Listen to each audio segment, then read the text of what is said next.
Supercell has absolutely cooked with the new update that's coming this December. And not everybody means that in a good way. Today, I'm breaking down everything coming in Clash Royale's massive December 2025 update, especially the new Heroes feature, because that's the part the community is exploding over. Some players are hyped, but most? Yeah, people are calling it the biggest pay-to-win push in years. So the headline of this whole update is Heroes. These are basically golden, powered-up versions of existing troops. They're not evolutions, they're not champions, they're something in between, but also somehow stronger. Every hero has 2 active abilities that cost elixir, similar to how champions work, but these heroes are designed to create massive swings when you use them at the perfect moment. The first 4 heroes coming at launch are Hero Knight gets a taunting shield that forces everything nearby to hit him. Hero Musketeer drops an automatic turret on the field. Hero Giant can literally grab an enemy troop and throw it to the opposite lane like he's playing baseball. Hero Mini P.E.K.K.A stacks pancakes that temporarily level him up during battle. And before anything else, let's talk about why so many players hate this. The biggest problem is massive power creep. For years, Clash Royale tried to maintain a balance. Every update introduced a few broken cards, but the core gameplay remained consistent.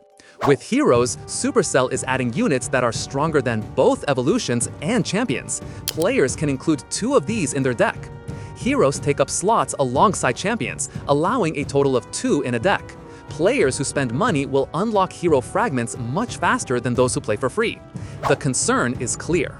If you don't have heroes, you're at a disadvantage. If you have only 1 hero, you're at a bigger disadvantage against players with 2. The next issue is Hero Fragments. These come from hero boxes, Pass Royale tracks, and events. Yes, if that sounds like a grind or a paywall, that's exactly what it is. You get your first hero for free through the Crown Chase event, which is nice, but after that, you're rolling for fragments in a gacha system. Then there are the abilities. When you can instantly change the outcome of a fight by dropping a turret, pulling a troop across lanes, or giving Mini P.E.K.K.A temporary levels, it stops feeling like Clash Royale's usual tactical gameplay. It starts to feel more like a game where the player who activates the special ability at the right moment wins. Skill matters, of course, but having the right hero unlocked matters too. The Clash Royale community has valid reasons for their concerns. People are talking a lot, and honestly, I understand. Adding units that are clearly stronger than regular cards, locking them behind fragments, and raising card levels to 16 all in one update is overwhelming. Most players don't want more powerful cards, they want better gameplay. Let's take a closer look at each hero so you can understand why people feel overwhelmed. Hero Knight serves as a taunt tank. He gets a shield that makes nearby troops target him. With perfect timing, he can completely stop enemy pushes. Imagine pulling in a Musketeer, a Mini P.E.K.K.A, and a Knight all at once. That's a game changer.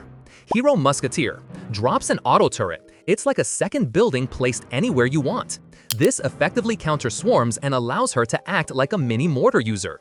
People already have a tough time dealing with ranged units, so adding a turret is a huge advantage. Hero Giant is surprising.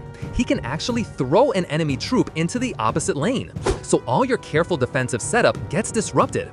Your opponent can break split lane defenses instantly.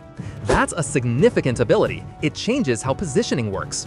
Hero Mini P.E.K.K.A builds up pancake stacks that temporarily boost his levels. Yes, you heard that correctly, temporary levels. This occurs in a meta where level 16 cards were just announced. That means Mini P.E.K.K.A can surpass the stats of your entire push for a few seconds. And that's why people are concerned. Heroes don't just bring new abilities, they change the rules of the game. Now, the real question everyone's asking is, how do you even counter these things?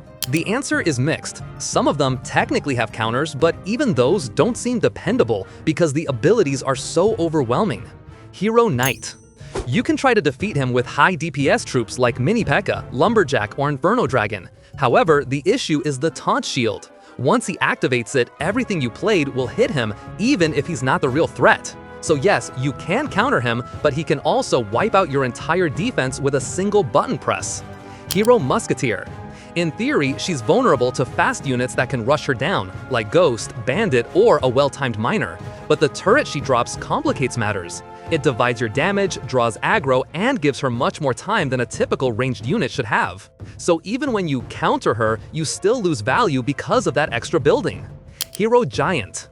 This is the one people are most afraid of. His throw ability doesn't really have a counter. If he picks up your defending troop and tosses it to the opposite lane, that's it, nothing stops him.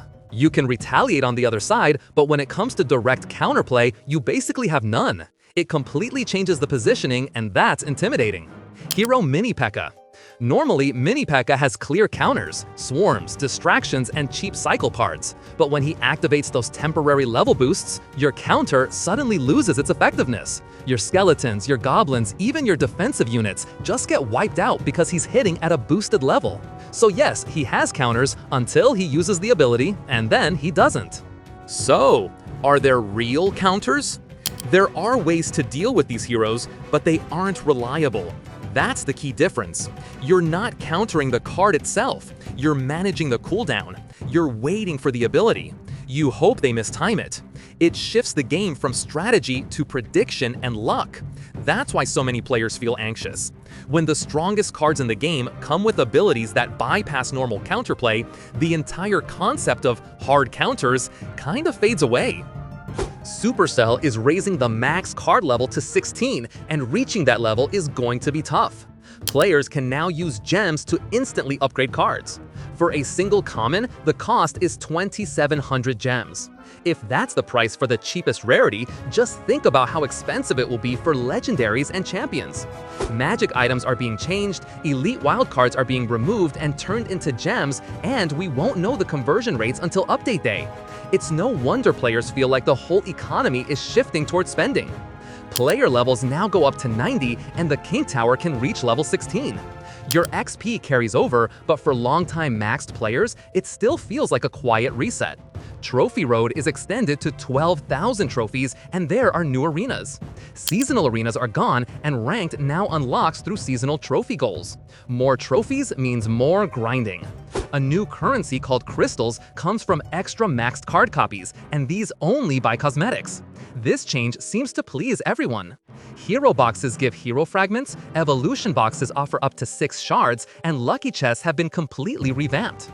Top players receive a strong 5-star magic lucky chest. Pass Royale is split into the Evolution Pass for lower arenas and the Hero Pass for higher arenas, and hero boxes are added to the free track. We're also getting a new seasonal chest, the return of 2v2 League, 12 Days of Clashmas, a Merge Tactics update, and a Creator Showdown. These are nice additions, but they don't overshadow the chaos that heroes are causing.